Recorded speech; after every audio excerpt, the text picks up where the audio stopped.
Se los acusó de sodomitas y hasta de satánicos. El rey Felipe IV de Francia estaba dispuesto a todo con tal de acabar con la poderosísima Orden del Temple. Aún hoy siguen apareciendo documentos sobre sus supuestas depravaciones. Durante semanas, el maestre Jacques de Molay y una treintena de templarios fueron torturados tan cruelmente en una pequeña isla parisina del río Sena en mayo de 1314, que todos confesaron haber practicado la sodomía. Eran entonces muy ricos, se habían convertido en los banqueros de Europa y su poder los había puesto en el punto de mira de otros poderosos. Para acabar con ellos, los sometieron a horribles tormentos y ellos confesaron terribles pecados, admitieron prácticas sexuales y rituales de iniciación que incluían el beso en el ano del joven neófito al maestro. El beso anal, osculum infame en latín, era una ceremonia ritual que se atribuía a las brujas. Se decía que así expresaban su sumisión a Lucifer. A los templarios los acusaron de ser sodomitas y satánicos. El monarca francés, Felipe IV, inventó más acusaciones totalmente exageradas contra ellos, porque los templarios le habían prestado dinero y ni quería ni podía devolverlo, dado que estaba arruinado. Una de las últimas pruebas de ese montaje del rey francés la ha encontrado la paleógrafa italiana Barbara Frale. Ha descubierto en los archivos vaticanos papeles sobre el proceso contra los templarios que incluyen el pergamino de Chinon, un documento que se firmó en esa localidad francesa en 1308 y donde queda patente que el Papa Clemente V ordenó a los templarios cediendo al chantaje del rey galo Felipe IV. Proclamaron que los templarios eran herejes, homosexuales, idólatras y caló en las mentes católicas del siglo XIV. Creyeron que los aspirantes a entrar en la orden tenían que relacionarse sexualmente entre ellos, negar a Cristo en 3 ocasiones, adorar al diablo y orinar sobre crucifijos. Si bien esos testimonios estuvieron inducidos por la tortura, algunos podrían ser ciertos, como el beso de fraternidad de los novatos al maestre en la boca, que al parecer simbolizaba la transmisión del espíritu templario al postulante y que confirmaba el carácter impío de esos rituales a ojos de los inquisidores. El origen de la poderosa Orden del Temple se remonta a 1119, cuando Hugo de Payns llegó a Palestina para buscar honor y fortuna. Payns era profundamente religioso y también un guerrero que disfrutaba con el combate a caballo. Dado los peligros que amenazaban a los peregrinos en Tierra Santa, Payns decidió crear un grupo de caballeros para escoltarlos. En 1118 logró una audiencia con el nuevo rey de Jerusalén, el Cruzado, y nobles franceses, Balduino de Rethel, que acababa de ser coronado como Balduino II, en el Palacio Real, cuyos cimientos se asentaban sobre los restos del Templo de Salomón. Balduino II debió de quedar encantado con el proyecto de Payns, pues poco después le cedió la mezquita de Al-Aqsa, que se encontraba en un lateral del conjunto palaciego. En aquel lugar, Payns y otros 8 caballeros fundaron la Orden del Temple, probablemente en el año 1119. Sus primeros miembros eran caballeros sin fortuna que no tenían nada que perder, salvo la vida luchando contra el infiel. Sabían que su ingreso en la primera orden militar de la cristiandad les iba a facilitar un modo de vida al que no podían aspirar de otra manera.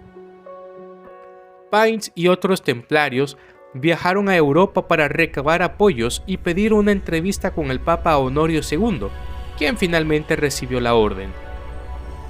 Antes de morir quemado en la hoguera, el líder del Temple gritó: «Muchos males caerán sobre los que nos han condenado a muerte», y así fue.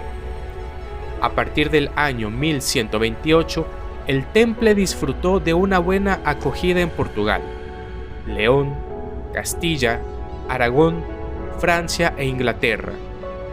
La nobleza europea aplaudió su defensa de Santo Sepulcro. Sus vestimentas, con su capa blanca y su llamativa cruz pintada en rojo, así como sus símbolos, en especial el sello del soldado de Cristo, que mostraba la figura de dos hombres compartiendo un caballo, llamaban la atención. Este último símbolo, que muchos estudiosos relacionan con la idea de la comunidad de bienes entre los propios templarios, podría ser una alusión al amor carnal entre dos caballeros. Su sentido del deber y su desprecio a sus propias vidas los hacía temibles en el campo de batalla. Miles de templarios regaron con su sangre Tierra Santa. Creían en la igualdad de los seres humanos y en el desapego de lo material o terrenal. Sin embargo, esa indiferencia a las riquezas no impidió que la orden se hiciera inmensamente rica. Sus caballeros recibían continuas donaciones de monarcas, príncipes y dignatarios de la iglesia.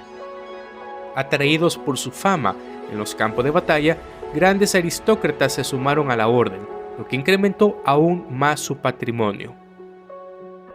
Su caída en desgracia comenzó cuando Felipe IV les pidió dinero para la dote de su hermana Margarita, que se casó con el rey Eduardo I de Inglaterra. El monarca francés sabía que no podría devolver la enorme suma que le había prestado el temple. A la vez, no podía exigir impuestos a la iglesia, ya que el Papa Bonifacio VIII había publicado una bula que penaba con la excomunión a quienes exigieran tributos extraordinarios al clero sin permiso de la Santa Sede. En 1297, sin embargo, Felipe IV impuso un nuevo impuesto a la iglesia que afectaba a los templarios. Guillermo de Nogaret, un abogado sin escrúpulos al servicio de la corona francesa, inició una campaña contra el Papa, al que acusó de sodomía y herejía. Roma respondió con la excomunión de Felipe IV. Pero Bonifacio VIII murió y Benedicto XI, su sustituto, falleció en julio de 1304, tal y como afirman unos, envenenado por orden de Nogaret y según otros por una indigestión causada por higos. Angustiado por los extraños acontecimientos que se habían producido por los estados pontificios, el nuevo Papa Clemente V se plegó a los deseos de la corte parisina. Sin el apoyo del papado, los templarios poco pudieron hacer para defenderse de los rumores que hizo correr Felipe IV. Decidió acabar con ellos para hacerse con sus riquezas. Finalmente, tras las presiones de la corona francesa, el Concilio de Viena de 1312 acordó la disolución del temple. 2 años más tarde, en París, el gran maestre Jacques de Molay y una treintena de templarios fueron quemados. La crónica atribuida a Godofredo de París refleja lo que supuestamente dijo el líder del temple segundos antes de sufrir el suplicio. Dios sabe que mi muerte es injusta y un pecado. Pues bien, dentro de muy poco, muchos males caerán sobre los que nos han condenado a muerte. Y así fue. Meses después fallecieron Felipe IV, el consejero real Guillermo de Nogaret y el Papa Clemente V, lo que muchos consideraron el cumplimiento de la maldición que lanzó el último gran maestre antes de morir abrazado en las llamas. La leyenda relacionó también la injusticia en la ejecución de Molay y el final del temple con las terribles inundaciones que sufrió Francia entre los años 1315 y 1317, a las que siguieron epidemias de peste, una gran hambruna y la muerte de cientos de miles de personas.